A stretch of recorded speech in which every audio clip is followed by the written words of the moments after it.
Patrick, the director of GLBTfuture, and you should know Tori. She is the L in GLBTfuture, and this is the T in GLBT. No shade, no shade. But this is my good friend Cole. No shade, no tea. I've been on here before. No tea, no shade. So yeah, we are here to talk about being gay in the modern age and how it has changed since we were a kid and where we would like to see it in the future. And trust me, this can be an open topic and hope you're ready for this. Let me start off with saying my own story and then I'll let Tori talk and Cole talk. That's for middle. I am in the middle. I am the director. So when I was a kid, I came out in 8th grade and I was 13 years old. And back then, it was very different. There was no Lady Gaga, no Glee, no Modern Family. The only real gay thing you ever saw was old reruns of Will and Grace. And I didn't watch that when I was at 13. I never watched Will and Grace. I thought it was awful. Me neither. I don't even know the story of the premise. I just know this. I got into it afterwards, you know. But as I said, there wasn't a real idea of what gay was. So me being a larger than life, quote unquote, Native American, I did not fit what I saw on TV, which was him, a white twinkie boy. And I don't think I'm exactly the stereotype anymore either, but we'll get to that later. We'll get to that later. So yeah, but nowadays you have it gets better videos. You have all this stuff that you can watch and view online, and it has changed a lot. And I personally love it. So that's my backstory, I guess. I'll let Tori talk. What should I talk about? How was it when you came out, and how has it changed since then? Well, I came out as bi in like 7th grade. Mm-hmm. And it was just really weird because it was like everyone back then, it was like bi was like that big phase of trend. Like everyone on MySpace was bi. And it was so cute because, you know, if my boyfriend ever asked me to be in the threesome with a girl, I'd totally do it. But only if I was really drunk. Only if I was really drunk. But that's not water. Bitch, my talking time. Oh, whoops, this cap on. But, I don't know. And it was whatever. Because, like, everyone and their mother was bisexual back then. And then I came out as a lesbian freshman year. And that's when things got, like, weird. Because it was like, oh, now I don't have, like, that safety net of saying, oh, I could be straight kind of thing. Mm-hmm. And so people, like, were like, oh, you're a lesbian, that's weird. And then, like, I didn't fit like that. Like, everyone was like, why don't you look like a dude? Why don't you date a dude? Are you the dude? Dude. It's like, I'm not a fucking man! And boobies, I'm not a man because I have boobies. That's my next single on iTunes and Amazon.com. Right next to RuPaul. And feels like that one is called RuPaulgize. I would not RuPaulgize. Sorry about it. So, I don't know. And then, like, when I came out, it was just kind of like the normal age that people come out because it was, like, high school and shit. Or, like, some people have been waiting until, like, after high school and shit. Mm-hmm. But now there's, like, all these, like, young gabies that you adopt, and you'll probably end up with a big-ass house just full of little gay preteen boys, and it'll be, like, really creepy, and the FBI will, like, investigate it at some point, but then they'll find out that you're not touching them, so they'll, like, let them live with you. There's a backstory to this. Okay, let me just explain that, because I'm pretty sure the viewers could take that in a totally wrong direction. He's creepy. I am what they call Mother Phoenix, and I take on a lot of younger gay kids as my gabies toy. I will punch you in the face on this video. And, you know, as I said, I helped young youth of the GLBT. But is that your story, or? Basically? Cool. Let's see, where do I begin? Oh god, give us the abridged version. I came out when I was 11, originally. What's with all this glitter? It's a boy! But what's with all this glitter? That's me.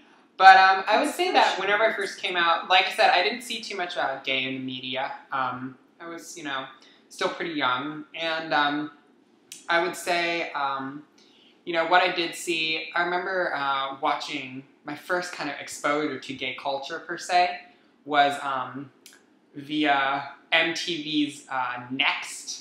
I don't know if any of you remember I remember that. I loved that show so I goddamn remember they had much. a gay episode. I would always Yes. watch it. Yeah. I always watched the lesbian ones. Yes. I was like, they're so cute. I would watch those gay Nexts all the time. And I would just kind of like, I sort of would see these gay people and I was thinking, like, is that what I should emulate? Like, is that where I should go?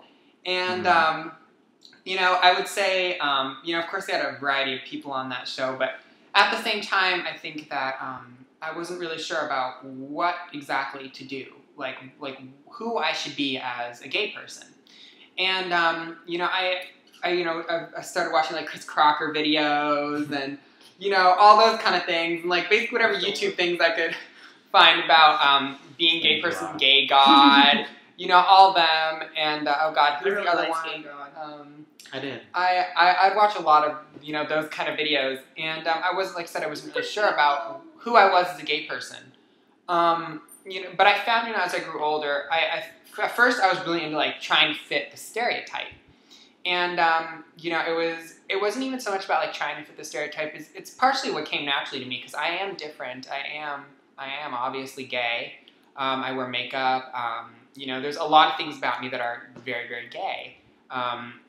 But at the same time, as I got older, I started to notice a lot of things about the gay community that really didn't fit me, and particularly as of late.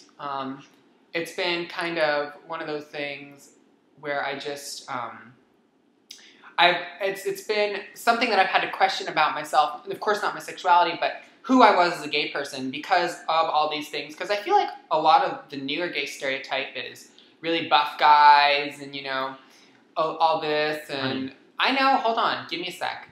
And so I feel like, you know, that is like the gay stereotype, which at one point was more like me, glitter, glamour, nails, eyes, etc., is changed over time. And I don't think that's a bad thing. I think the gay community is simply evolving and shaping, but it's been interesting for me to watch as somebody who is a little bit more stereotypically gay.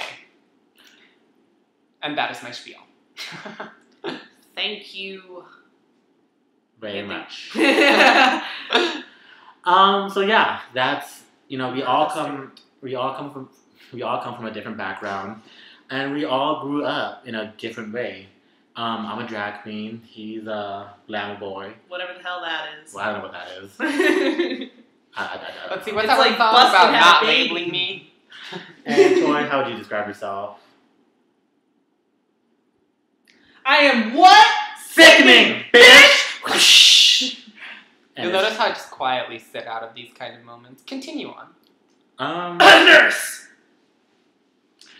But anyways, what I wanted to talk about really was, you know, being gay nowadays, it's the old cliche. It is easier. You see gay people all over the media now. You know, as I said, you now have Lady Gaga, you now have Glee, you now have Degrassi. You have RuPaul's Drag Race, you have Logo itself, and Latter Days. Yeah, you have Latter Days, a Mormon movie about being gay, and you have all these a gay movie about being Mormon. You have all these different genres and different things you can look at and identify yourself with, and I think what I really wanted to talk about was how we should be appreciative, I guess, because, you know, it has changed a lot. Mm-hmm, it has. And I think, you know, we're ultimately, I think the purpose of this video ultimately is to also assess where we're going as a community, what we would like to see happen in our community. I think, you know, ultimately, you know, we're just three different aspects of the gay community. The gay community is a huge umbrella of different subcultures and different types of people. And that's why they keep saying that the GLBTQA2 spirit, like, you could go on and on and on with the letters. We're getting to the whole alphabet. But I feel like a lot of this video is assessing what we would like to see for our future and what we notice now about the gay community. One thing. Oh, go ahead. Sorry. What I was going to say was that...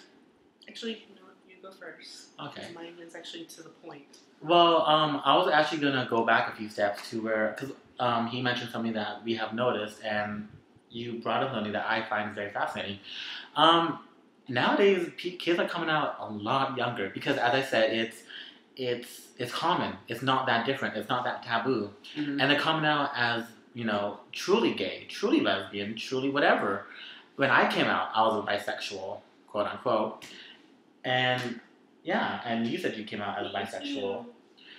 Because we thought it would be easier. There was no hiding that I was just gay. But go on. Well, like when we went to gay camp, it was always like a common story. And whenever we shared coming out stories, was like at some point, like everyone who identifies like gay or lesbian, like they always go through that bisexual phase. Mm-hmm. Which I don't want to say it's a phase for everyone because I know people who are actually legitimately bisexual, but a lot of people use it as like a stepping, like a step towards like coming out of the closet entirely.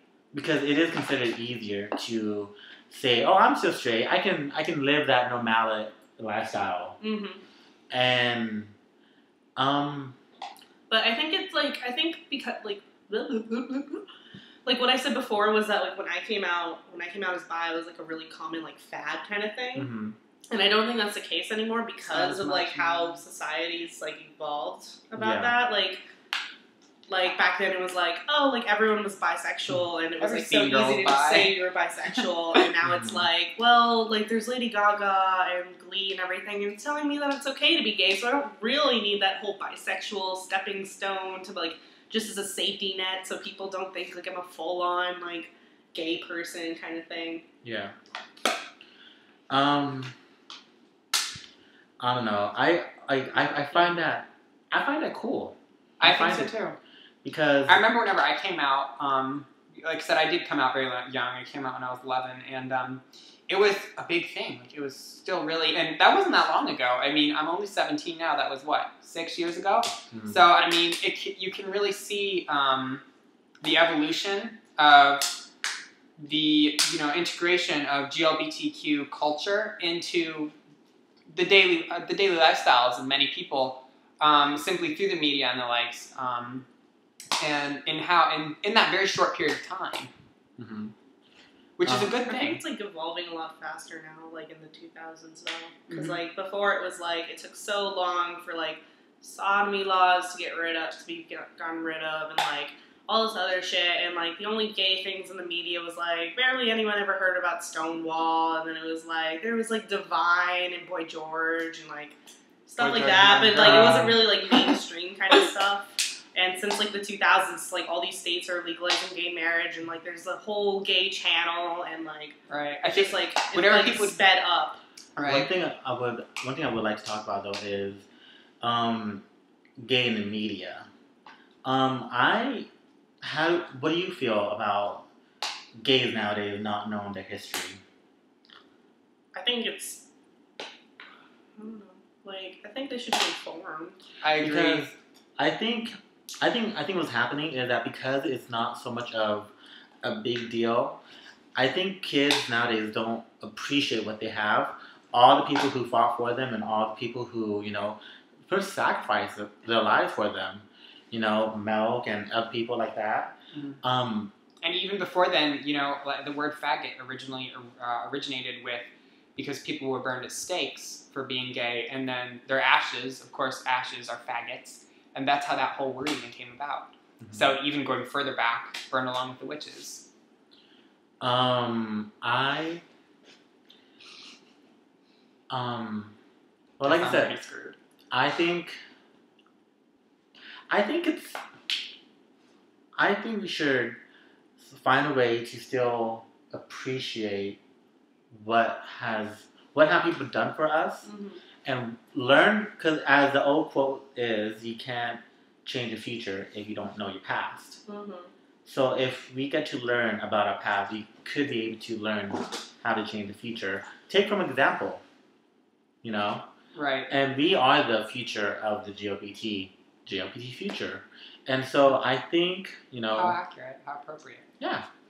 I feel like that's a lot of what this channel is. I feel like that's a lot of what this channel is about, is hearing young queer voices mm-hmm. and what they have to say, and what their opinions and what goes through our head essentially.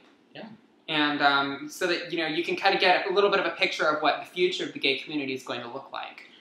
The reason why I wanted to create this channel was because, to create a safe zone for GLBT kids where you can meet other younger kids as well. But not only that, where we can give our voice. Mm-hmm. This video would not have been able to happen, not only just because of the internet and all stuff, but because we get to express our voice. We get to shout. We get to say what we think. Right. Hello. And I think that's the ultimate lesson for the future generation, is that you can say what you want. You can speak out. You can speak out. Uh-huh. I think, real quick, I would like to backtrack again towards something as far as stereotypes go and as far as the gay community goes, one way that I've seen our community evolve. And this is one aspect that I haven't been too crazy about, the evolution of the gay community. And I think this is not all the case, because like I said, there's so many different aspects of the gay community that it's very diverse, but I feel like there's a lot of kind of taboo almost recently, because we are seeing gay so much in the media and the likes that it's almost like if you don't fit a certain kind of view of the gay community, or if you are particularly stereotypical or any of this, that it's a bit looked down upon. And if you put a weave in and put a bunch of makeup on and dress in fabulous clothing, I feel like it can be a little bit shunned sometimes, because a lot of people, a lot of gay men in particular, really prize masculinity. And I don't think that's a problem. I think, like I said, there is many different aspects of our community, and I think that masculine gay people are one of the aspects of the gay community. Real quick, let me say something.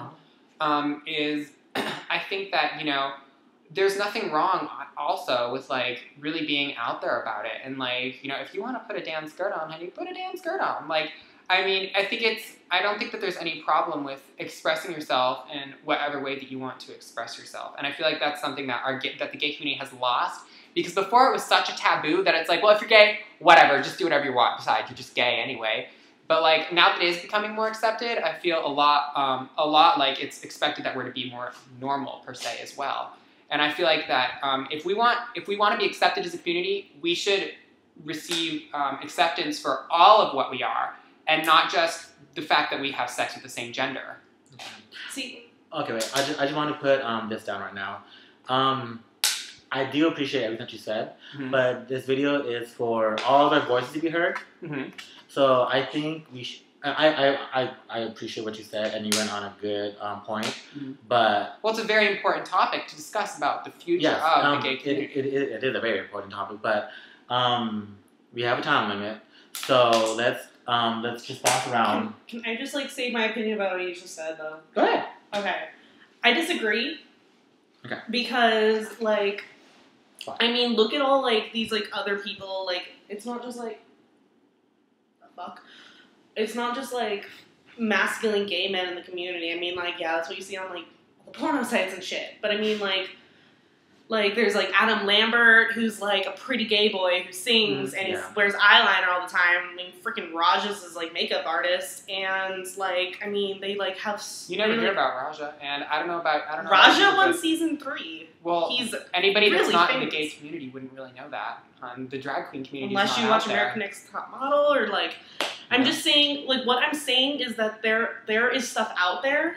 People just haven't seen all of it. But Logo is a pretty big channel. It was launched by MTV, which itself is a big channel. It's co-owned by Nickelodeon. I didn't know that. Yeah. But no, Logo's a huge channel, and it's on there's all this gay stuff on all the time. And, but let's be real. Not very many people who are gay watch Logo. Can I just go ahead? Bitch. Okay, no, what I'm saying is that there are other things. It's not just masculine gay men out there. Like what I said, Adam Lambert, and there's RuPaul, and there's now Sharon Needles, and it's there's so many other kinds of gay out there, and it's being seen. You just need to know where to find it. And some of it's really mainstream. Adam Lambert's not underground bullshit. Yeah, it's Like, people... But he lost a huge following because of the way that he decided to express himself. No, I think he's gained a bigger following because of it. I disagree. Because I wholeheartedly disagree, but go on. Okay. But I think it's the Sharon factor, where people are drawn to anything that is different, that does not fit the normality. Exactly. And I feel like, even though this is kind of like, only if you've seen it, you'll get it, but, like, if you ever, like, if you watch Drag Race, like, it's, like, trying to, like, evolve, and it's showing that there's more than one type of drag queen, which, if, like, you can take that into an even bigger thing, like, there's more than just one type of gay person. I mean, yeah, there's, like, the pretty boys that like to be feminine, and then there's, like, the, like, spooky ones that, like, are all, like, weird and outrageous, and then there's, like, the masculine ones, and there's the leather daddies and the bears, there's, like, all these different things. And I don't think, like, you need to be a certain type of person to be accepted, because there's always a group out there who will accept you. That's true. Always. There is always a group out there that will accept you. Okay. But I was speaking of the whole world as a whole, and I mean, well, fuck the world. I agree, but at the same time, like, if we are trying to gain mainstream acceptance, which is what we're talking about. See, what I'm saying is that there is mainstream acceptance, though. I disagree. And I like said, we come from two different worlds. I was raised in a Christian school. I've lived in different states where gay is not accepted. People always bitch about Arizona. This is the most tolerant state that I've ever lived in. And save California, one of the most tolerant places I've been. If I were to go up in California or Pennsylvania or Florida or Montana, it's California. Or not well, save California, meaning that California is very accepting as opposed to a lot of other places. But, I mean, we don't see it because we're not in it all the time, is what I'm trying to say. Okay, so I think... Oh, go ahead. I'll let you talk and I feel like it's because, like, you haven't found it, though. Because, I mean, like, if you go anywhere, I mean, like, Atlanta, Georgia. Atlanta fucking Georgia has a huge drag scene. Ballroom. The ballroom scene, yes. Like, they have so much. And if you look for it, like, you don't have to look that hard, but if you look for it, you'll find it. Well, and, like, it's become... mainstream. No, I'm saying that it will... but, like, I mean, there was the movie, like, Paris is Burning. It's all about the ballroom scene. Like, that was a big documentary. Like, didn't it win an award or something? It won a few awards. Yeah. Yeah, so, I mean, like, all those things are becoming mainstream. Just, I think you're looking for it too quickly, because there's so much out there, and it's in the process of becoming mainstream. And I feel like there is a huge acceptance for it. In fact, like, there's a crazy, like, cult following for anything that's not normal. Yeah. That's why, like, Sharon Needles had that huge, scary little monster following. Yes. Although I do like this conversation. However, I would like to bring up the fact that this kind of goes back to the topic that I said before. You're talking about how if you don't fit a normality of something, you can find it. You can find it anywhere. You're talking about the mainstream media and all this stuff. And I think the way to combine both worlds together is by, as I said before, raising your voice. If you feel like you are different, if you feel like, you know, you don't fit the mainstream of the gay world, if you feel like you haven't found it yet, you can make a scene where you're at. I agree. You can raise your voice, say, like, I'm this. I would dress how I want. I will act how I want. I don't care if I'm feminine. I don't care if I'm butch as hell. I'll do my own thing. So I think if you don't see it in the media, or if you don't see it, you can't find it, make it. Express yourself, as Madonna likes to say. Express yourself. Sorry. One thing that I do realize, though, is the idea of what is mainstream in the media. Because I think what is mainstream in the media is very different. It changes a lot. It does change a lot. Because in the 70s, it was all about macho men. Very hairy, very all the stuff. 80s, feminine. It did change into that. And then 90s, RuPaul became famous. And then it became, you know, everybody knew about drag. You had Tu Wong Fu, you had Miss Doubtfire, you had all this stuff about, you know, drag stuff. I mean, even before that, I mean, like, Divine was in all those movies in like the 70s and 80s. And she found her own media circuit, her own culture. Yeah, Little Mermaid, Ursula was based off of her. Yeah. And then nowadays, in the early 2000s, you did have the Will and Grace factor where you were like Twinkie and all that stuff. Nowadays, I feel like it's very diverse. Because you said you can find it. You can find where you are through the Ancestral internet. origin. And as I said, if you don't want to make it, you know where it is now. You can move there. You can do all this. And for the future, I don't know where it will go. But we do have power on shaping where it goes. That's true. That's very true. And like I said, I think that is what this video is about, is seeing where our future will go. And we will have disagreements. I mean, that's something that we discussed during this video, is that we were going to have it be a conversational style video, because we don't agree on everything. We all do have different perspectives. We've lived different places. We've seen different things. We've had different experiences. So I feel like, that's one of the big reasons that we decided to make this video a bit more informal. Because there is going to be a bit of disagreement among us, because we've had different experiences and lived different lives. And we ourselves, we fit different criteria of the gay community. And I love the fact that we have different opinions and we don't get along all the time, because if we were all the same, it'd be pretty boring. Yeah. Who else would we make fun of besides Cole? I gracefully did that on YouTube. Whatever.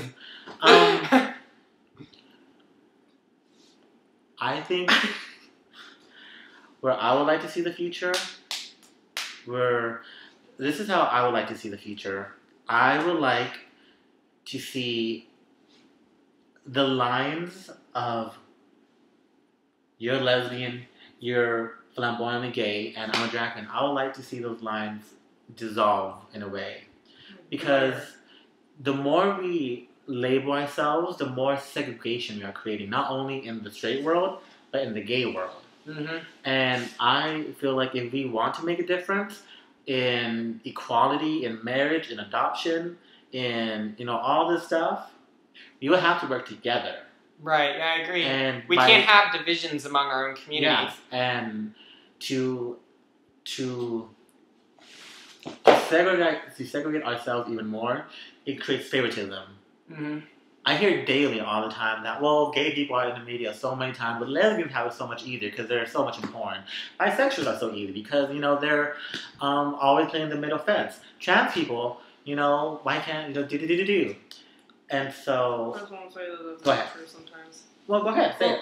Because this is going to start another spiel. No, go ahead. I want okay, so the other day, I was hanging out with a bunch of people, and we were at a park, and the security guy came up, and it was like 11:30 or night or something, and so he was like, oh, they must be doing drugs and causing mischief, that kind of shit. But which we weren't. Go on. No, we were like playing on a park in Seville somewhere, like normal people. And we started talking to the security guard, and I forgot how it came up, but him and I were like going back and forth, like making fun of each other, because this is how I treat security guards. And at one point, I mentioned something about being gay, or like one of my friends did or something, and then he was like, oh, you're a lesbian? And I was like, yeah. And he was like, I don't mind two women like each other, it's just two men that bothers me.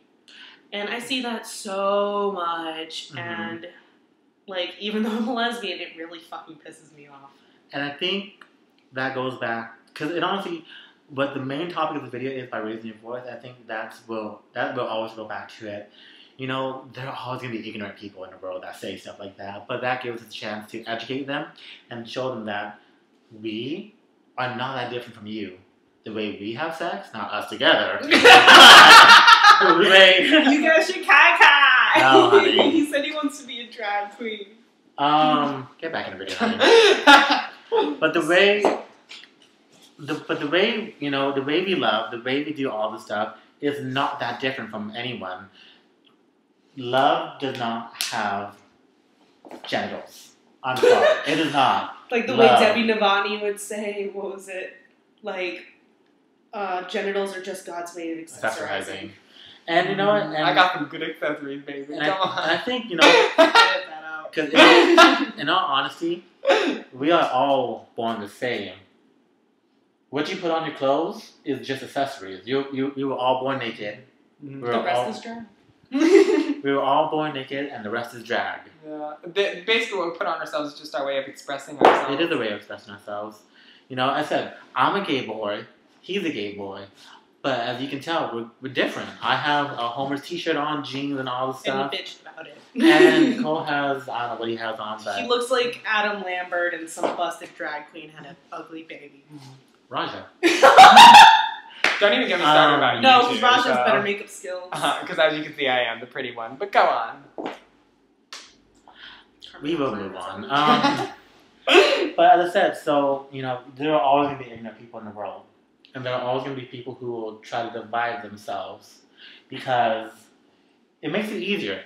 People in general, to make things easier, because it's the old saying, people are scared of what they don't understand. So by how they try to understand it is by labeling it and putting it in a box. It is our job to show them that what is outside the box is not scary. If you open the door, the world is not a horrible place. And I feel that we, you know, as I said, if we raise our voice, we do have the power of changing the future. Right, yeah, I agree. Just by expressing yourself. Mm-hmm. The future of not only the GLBT, but also we have the power of changing the hetero world. Mm-hmm. We can have them understand us. The gay agenda. I was going to say that, the gay agenda.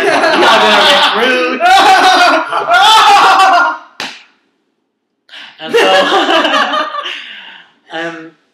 that was obnoxious. Like everything that comes out of your mouth.